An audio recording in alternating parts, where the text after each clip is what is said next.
আমি আজ বেশ অনেক দিন পর আমি আবার ভিডিও করতে এলাম। মানে হয় না জীবনে কিছু কিছু টাইম, মানে যত অসুবিধা এই সময়টাতেই ওকে আসতে হয়। আমি সত্যি কথা বলতে আপকামিং যে মাস, মে মাস, আর এটা যে এন্ড, এই টাইমটা আমি চেষ্টা করি একটু ভালো কিছু কন্টেন্ট দেবার, যাতে আমার ভিউয়ার্সরা একটু আটকে থাকে আর কি। তো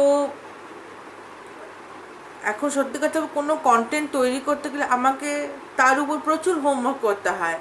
আমি যে তোমাদের কি বলবো, কি পয়েন্ট বলবো, কি না বলবো, সেগুলো আমাকে একটু মাথায় রাখতে হয়, লিখতে হয়, কাজ করতে হয়। তো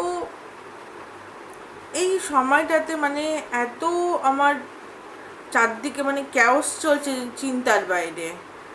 আমার ল্যাপটপ ডাউন হয়ে গেছে, চলছে না।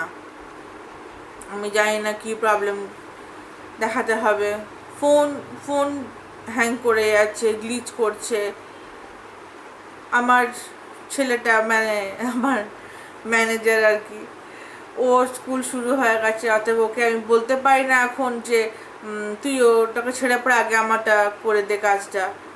যাই হোক, তো প্রচুর প্রচুর চারদিক থেকে প্রচুর রকমের প্রবলেম। আমি ভেবেছিলাম যে লাস্ট যে ভিডিওটা আমি দিয়েছিলাম রাত্রেবেলায় ভাত ডাল খাওয়ার ব্যাপারে, তো আমি ভেবেছিলাম যে একটা র্যান্ডাম টপিক বলা হয় না অনেক দিন, এই ওয়েট লস আর খাবার আর এসব নিয়ে বলা হচ্ছে। তো আমি ভেবেছিলাম যে উইল স্মিথ নিয়ে আমি বলবো ব্যাপারটার, যদিও 1 মাস কেটে গেছে, তাহলেও আমি চেষ্টা করব।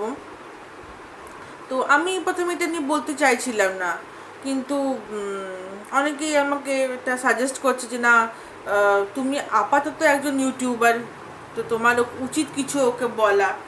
তো আমি ভাবলাম যে উইল স্মিথকে নিয়ে যা যা বলার হয়েছে, মানে সেটা পেপারে হোক, খবরে টেলিভিশনে হোক, মিডিয়াতে হোক, যেভাবে হোক বহুল ছড়াছড়ি। আমার পার্সোনালি এক্সট্রা করে বলার আর কিছু নেই। কিন্তু যদি আমাকে জিজ্ঞেস করা হয় যে অ্যাকচুয়ালি কাজটা ঠিক না ভুল, তো আমি বলবো সত্যি কথা বলতে কাজটা 50-50 মতো। দেখো, একজন মেয়ে মানুষ হিসেবে আমি প্রথমে বলি, উইল স্মিথের ওয়াইফের নাম হচ্ছে জেডা স্মিথ।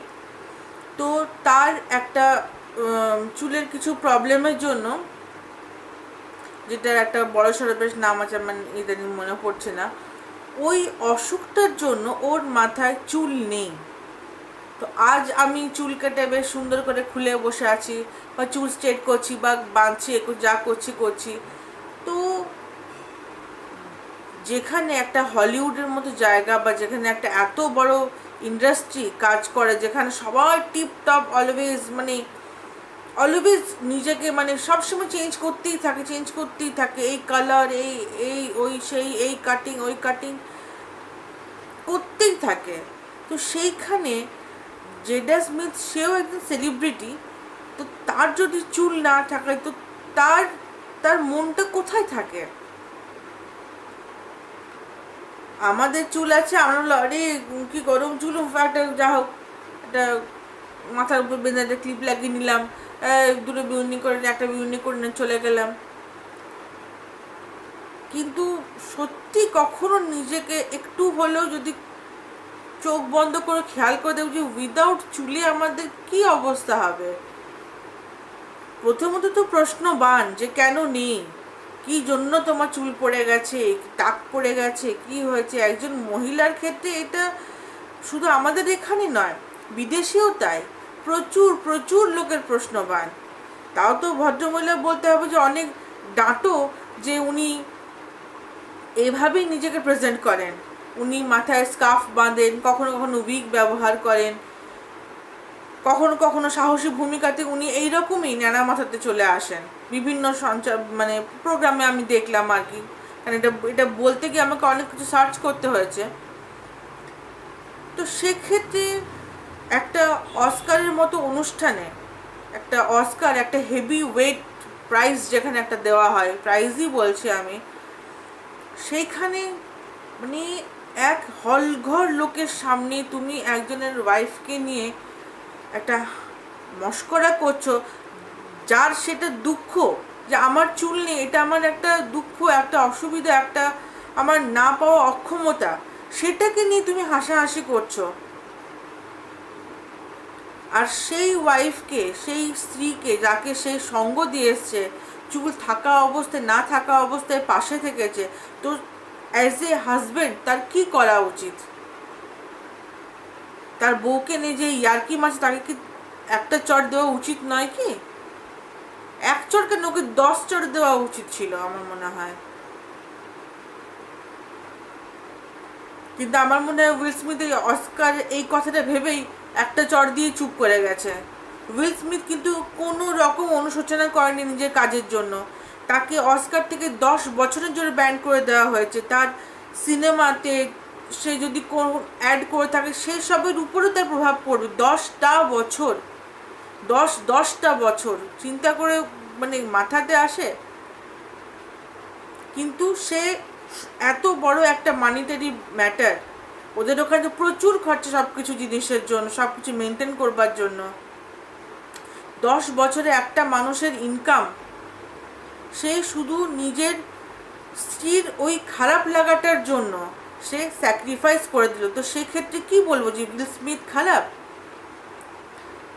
উইল স্মিথ নিজের ওয়াইফকে এতটাই ভালোবাসতো যে আমি প্রচুর প্রচুর এরকম অনুষ্ঠান দেখলাম, মানে বিভিন্ন টক শো টাইপের বেশিরভাগ দেখলাম, যেখানে উইল স্মিথ জেডা স্মিথকে মানে নিজের ওয়াইফকে এটা বলতে গিয়ে এতটুকু মানে কার্পণ্য করেনি যে জেডা স্মিথ তার লাইফে আসার পর থেকে যে তার উইল স্মিথের লাইফটা কতটা ইমপ্রুভ হয়ে গেছে, সে কত মানে কত নিজেকে লাকি মনে করে যে জেডার মতো একজন তার লাইফে আছে।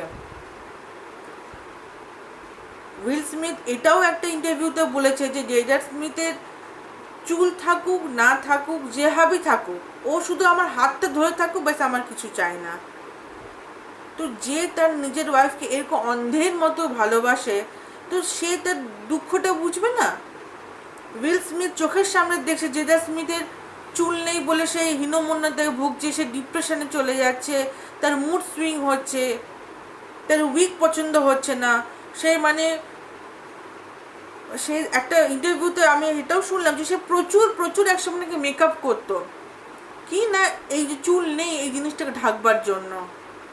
সে মানে ভ্যারাইটিস কালারের স্কার্ফ কিন্তু, উইক কিন্তু প্রচুর প্রচুর করেছে। কিন্তু উইল স্মিথ ওর হাত ধরে শুধু বলছে চুল থাকুক না থাকুক, কে দেখছে কে কি বলছে আমার কিচ্ছু যায় আসে না, আমার কাছে তুমি ইম্পর্টেন্ট, তোমার চুল নয়। তুমি তোমার চুল থাকলেও তুমি যেরকম সুন্দর, তোমার চুল না থাকলেও তুমি সেরকম সুন্দর। তো উইল স্মিথের এই ভালোবাসার এই কথাটুকুর জন্য মনে হয় আজ জেডা স্মিথ এইভাবে বিনা চুলে সবার সামনে আসতে পারে। এই আসার শক্তিটা উইল স্মিথের কাছ থেকেই ও পেয়েছে। আর তার থেকেও বড় কথা তাদের দুজনের মধ্যে বন্ডিং। জেডা স্মিথও প্রত্যেকটা টক শোতে যেখানে এসে পর তার এই চুলের কথা উঠেছে যে তার চুল নেই, যেখানে সবাই এত বড় বড় চুল, কালার চুল, এই চুল হ্যাঁ চুল, সেখানে তার কীরকম লাগে। জেডা স্মিথ এক জায়গায় বলছে যে আমার যদি কখনো খারাপ লাগে না, আমি শুধু উইল স্মিথের দিকে একবার তাকাই, তার ওই যে মুখটা, ওই যে চোখ বন্ধ করে ওই যে আমাকে ভরসাটা দেয়, ঠিক আছে যে যা বলছে বলুক গা, আমি তো আছি। এই ভরসাটুকুর জন্য যেটা বলছে আমার এই সাহসটা, এই মানে কনফিডেন্সটা আসে যে আমি এরকম করেই ঘুরবো। আমি লোকের পরোয়া করি না, কে কী বলছে না বলছে, আই ডোন্ট কেয়ার, আমি পরোয়া করি না কাউরি। আমার কাছে উইল স্মিথ ম্যাটার করে, আর উইল স্মিথের কাছে জেডা স্মিথ ম্যাটার করে। তো এইটা নিয়ে অনেক অনেক অনেক জল ঘাটাঘাটি হয়েছে। আমি আমার নিজের মতটুকু দিলাম। আমার মনে হয় যে হাজব্যান্ড ওয়াইফ তো এরকম হওয়া উচিত যে ওয়াইফের দুঃখে হাজব্যান্ড ব্যথিত যদি নাও হতে পারে তো ব্যথিত হতেই পারে। আর হাজব্যান্ডে যদি এই সাপোর্টটা থাকে যে না, যে যা বলছে বলুক, তুমি করো, তার তোমার পেছনটা আমি আছি, কেউ কিছু বললে আগে আমি বুঝবো, এই সাপোর্টটার জন্যই তো সে এত বড় অসুখটা থেকে বেরিয়ে আসতে পেরেছে, সে সেই কনফিডেন্সটা পেয়েছে। অনেক জায়গায় অনেক রকম লেখা হয় যে এরকম হাজব্যান্ড ওয়াইফ পয়সার এপিট আর ওপিট। আমি সেদিনই ফেসবুকে এই জিনিসটা পড়লাম, হাজব্যান্ড ওয়াইফ নাকি পয়সার এপিট আর ওপিট। কখনোই না, তারা দুজনের পরিপূরক, দুজনের পরিপূরক। কোনো একটা রান্না চিনি ছাড়া যেরকম টেস্ট হয় না, সরি নুন ছাড়া যেরকম টেস্ট হয় না, একটু নুন কম হলে আমরা নুনটা কেমন কম হচ্ছে, আর বেশি হলে পরে দুধ বা এত নুন দিয়েছ খাওয়া যাচ্ছে না। অতএব ব্যালেন্সটা দরকার।